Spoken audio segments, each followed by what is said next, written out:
Hi, folks. My name is Steph Roy McCallum.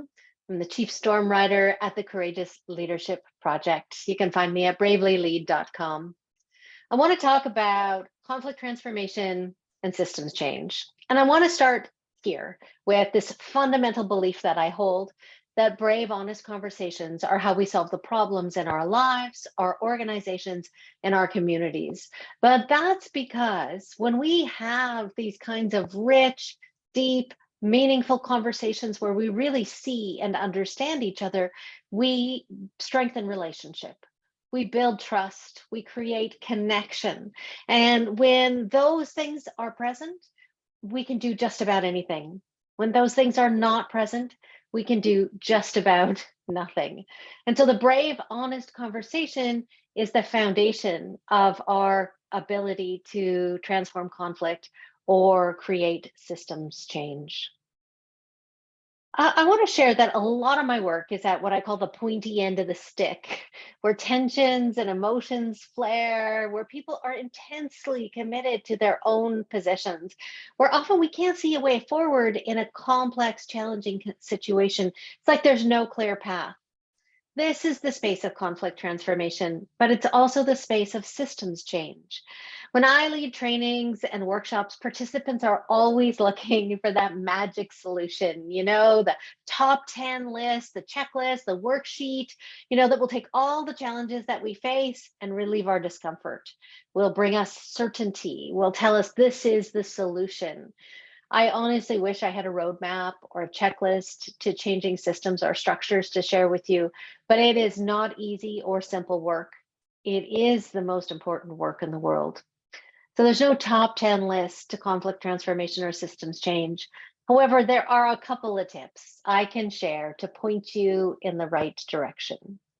So I want to offer a few things. I want to talk about focusing on the whole, being aware of and working with discomfort and uncertainty, thinking about patterns, people, and purpose, and recognizing it starts with you, sometimes because that's the only thing you can control. So let's dive in and cover those four things. So I want to start with this beautiful quote from Peter Senge. Systems thinking is a discipline for seeing wholes. It is a framework for seeing interrelationships rather than things, for seeing patterns of change rather than static snapshots. I think, Peter Senge just so absolutely presents us with the direction to look, the awareness we need to hold. There's a couple of questions I think you can ask yourself to begin. What symptoms are you putting band-aids on?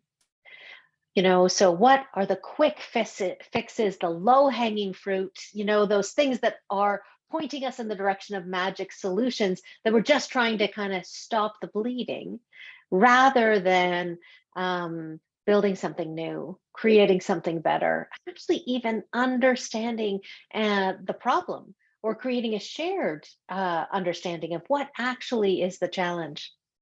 Think about what are you contributing to or reinforcing. So are you upholding the status quo or are you building something new?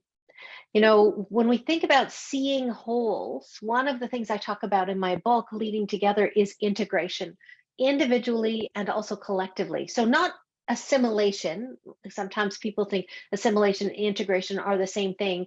Assimilation is making everyone be the same. Instead, integration is embracing and working with all parts of the whole within us, around us, within others, in the system, all parts of the whole. So the whole system, the whole person, strengths and shadows, all of those things. We will continue to make mistakes if we can't take a breath and step back and look at what's really happening for individuals and collectively. We want to step out of reacting into reflecting. We want to step away from doing, right? Checklists, worksheets, even though I know that they're tempting, and to integrate with being, the ways in which we interact and work with each other. We want to look at outcomes and objectives, and also relationships and human beings.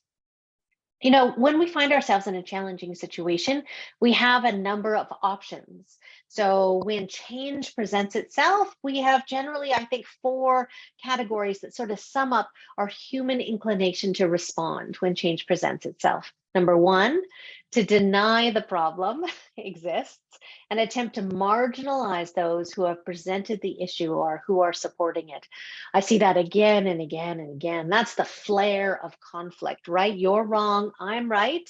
This change is uncomfortable. Now, let me tell you how you're bad in this situation. Number two, to avoid the problem and situation and disengage. That's also pretty common, right? You either step into the fray or you walk away entirely. The third option is to defend the status quo and seek to protect it, sometimes resorting to personal attacks and shifting the debate to good versus bad or the sides of the pendulum. And fourth, to become aware of the potential for change and seek to understand it deeply before we act together with others. Because, of course, conflict transformation and systems change does not happen on our own. We must do it together with others. And it's this fourth option that can lead us down a path to systems change. We don't do it alone. We can't go forward unless we know what we're working with. I love this sign. You are not lost, you are here. Oftentimes, in the chaos of change, when systems begin to collapse, when conflict reigns and strife emerges, we move really fast. We become really reactive. We're quick to seek certainty, build our comfort, and allay our fears. Instead, let us remind ourselves where we are, just where we are in this moment, to be present to the mess of transitional space. Here we are today. And then just kind of breathe. What is happening? Who is with me? Who is concerned? Who's in the conversation? Who's not in the conversation? Just where are we right now? This is where we are in this moment. Now, this place where the opportunity for change calls out, sometimes forcefully, sometimes gently, can be a place of high discomfort. It is a perfectly natural human reaction to seek familiarity, certainty, structure, and even the status quo when chaos and conflict reign. I was working with a client the other day who's about to launch a new strategy, and she was starting to pull back and starting to rethink, and overthink and think, I should maybe get this more perfect. I should maybe pause for a second so I understand it better. And in the desire to allay the discomfort that she was feeling. It's a perfectly normal human reaction, and it gets us stuck. And so familiarity might bring us comfort and ease our tension, but in order to achieve system change, we need to stretch our ability to work with discomfort. We want to hold the tension. We want to breathe and pause. We even want to ask ourselves, when we're feeling that need for certainty and familiarity, what is going on here?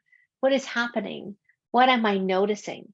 And then reflect versus react, like a yoga pose, the strength that comes from staying still and being aware. In the discomfort that comes with changing systems, there is often a desire to cling to the truth. And so our truths give us security and stability.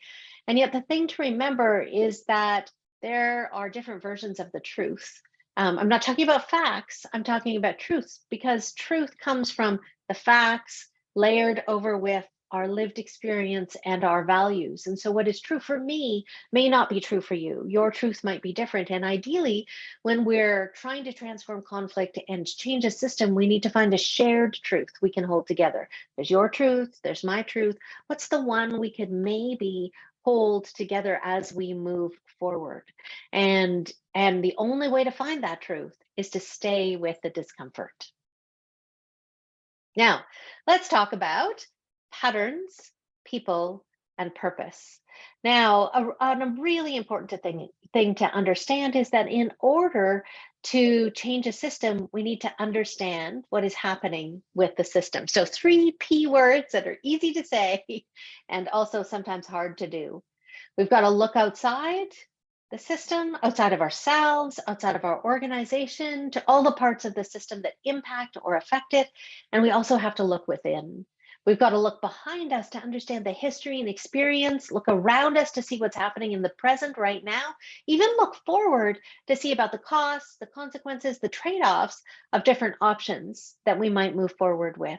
We've got to look at everyone in the system, those who are participating, those who are marginalized, those who are speaking up, those who are staying silent, folks who are internal to our organizations, and folks who are external.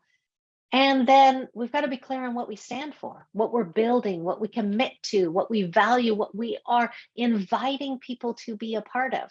This purpose is our guiding star as we make difficult choices. So understand the patterns, past, present, and future, focus on the people, and look for purpose that creates that shared truth, that thing we stand for, the thing we're building as we move forward. I often like to begin with 4 questions, when I'm thinking about that patterns, people, and purpose. What does the landscape look like now? What matters most in this system? What's a priority? What wisdom or insight do those in the midst of this system have about what change is needed? And what change do we dream of or hope for? Because, of course, in order to make change, we need to be for something. We need to be building and creating. The energy of building and creating something is far more expansive than the energy of being against and fighting against something. And that energy is what allows the system to change and for possibilities to be created. Now, to change systems, we must also change ourselves. We got to take a good look in the mirror. We need to consider, what are we contributing to? What are we creating, building, supporting, protecting, like the status quo? We need to understand our role in the system and the impact that we're having on people. In my book, Leading Together, I talk about a project where I was asked to work with folks who are going out to engage Indigenous communities along the route of a pipeline recently purchased by the Government of Canada. And these were skilled, committed people who recognized that engaging held the possibility of not being in good faith because the systems and structures of decision making were not congruent with free, prior, informed consent, or command and control structures of decision making. So you go out to a community, you have a conversation about what matters most, about what they need, what they hope for, trying to understand the landscape and the people in the conversation and what might be a shared truth or something, shared purpose for moving forward. And then you have to go back to a very hierarchical command and control structure. And that's totally counterintuitive to what you have been sent there to do. Things change. It becomes like the telephone game. Things go in one end of the pipe and then they come out the other way. And then you have to go back to the community and change things, even though the expectation is that you had the authority to negotiate these issues. And so we've got to change ourselves. Sometimes that's the only thing we can control in these situations.